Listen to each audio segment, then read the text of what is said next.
CustomTacticals.com here, and today I'm reviewing my latest Kirby Lambert creation, and this is an Orion folder, which is very similar to his snap folder, but without a flipper. I had Kirby especially make this one for me so I could pick it up at the CKG show 2011. So I typically do this every year, and this is the one that I had him make this year. And I'm just going to go through a few of the features of this knife. So general materials in the handle include lightning strike carbon fiber, which is carbon fiber that has copper wiring running through it, so that it creates this sort of a pattern here. Let's zoom up so you can take a better look at it.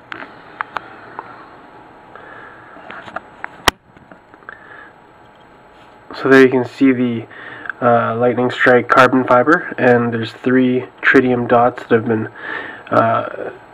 inset into here, and Kirby did that at my request as well. You'll see a tritium dot here, and also on the thumb studs, and in the same locations on the other side. The titanium bolsters in this model are sort of a gold color to sort of match this lightning strike carbon fiber. A lot of guys nowadays are electing to get lighter materials for the bolsters, such as G10 or micarta, or having it the other way around with carbon fiber in the bolster and maybe G10 on the handle. But I'm still pretty old school. I like these titanium bolsters. Also, it puts the balance of the knife a little bit more to the center, and I kind of like that too. Backspacer on this one is also anodized that same gold color with ball bearings inset in it, and Kirby's done a little bit of file working here. And of course that tritium dot that I mentioned earlier in the back there. So, and a little bit of blue anodizing there on the inside of the file work. I elected to go with I think these are called alien pivot screws or something like that. I think Kirby calls them an alien pivot, because that's what his supplier calls them. Now we'll go into the rest of the knife. I'll keep it zoomed in so you can take a look at the Damascus blade. This is Mike Norris Hornet's Nest Damascus. It's a very neat pattern here. This one is the MGT version, which stands for multi-grind Tonto. Kirby's been doing multi-grinds lately on a few of his knives, and what it is on the front side here, you can see that sort of extra grind line in here, popularized by Strider with their Nightmare grinds, and a few others have been doing it. Kirby's now doing these as well. And on the back side, it's a standard grind, so it's kind of a neat change, so you don't have this on both sides. It just kind of looks neat with that asymmetrical look. He's also done this wedge to stop short on this side, so it curves a bit. The Mike Norris Harness Nest is some great looking stuff. I really like it. So let's zoom back out here now. Some of the other detailing that Kirby's done is he's jeweled the inside of the liners, which you can't really see from here, and the back side of the backspacers is anodized blue. Excuse me. He's done a little bit of jimping on the back of the thumb rest here, which is pretty standard.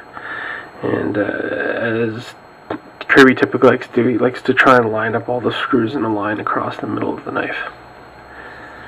Ergonomics are fantastic, as all Kirby knives are. He definitely likes to build his knives so they feel good in the hand, they're easy to use. He doesn't try to depart too much from the norm as far as, handle and blade shapes are concerned. He does great recurves. So pretty much it there. I should mention that even though this is not a flipper, it is an IKBS pivot, so it's very, very smooth. This thing just rolls out, and there's absolutely no play, as all Kirby's are. No play whatsoever in the blade. You cannot move it. The IKBS has just improved improve the performance of his knives so much, and I'm really glad to see him using IKBS in all of his, just about all of his knives now. So I like that. Not a whole lot else to say. I guess I should probably mention the basic specs on the knife. As far as blade length is about 3.5 inches on this one. Titanium liners, bolsters and backspacer, carbon fiber, lightning strike carbon fiber handles, Mike Norris Hornet's Nut Damascus blade, and Kirby tends to do a lot of more basic versions of this knife. I think they start around, I want to say $5.25 or something like that, and embellishments of course go up from there. So if you're not familiar with Kirby stuff, I really encourage you to go to the site and check him out. He's probably one of, if not the best Canadian knife maker, in my opinion at least. Maybe I'm a little biased. I do tend to buy a lot of his stuff.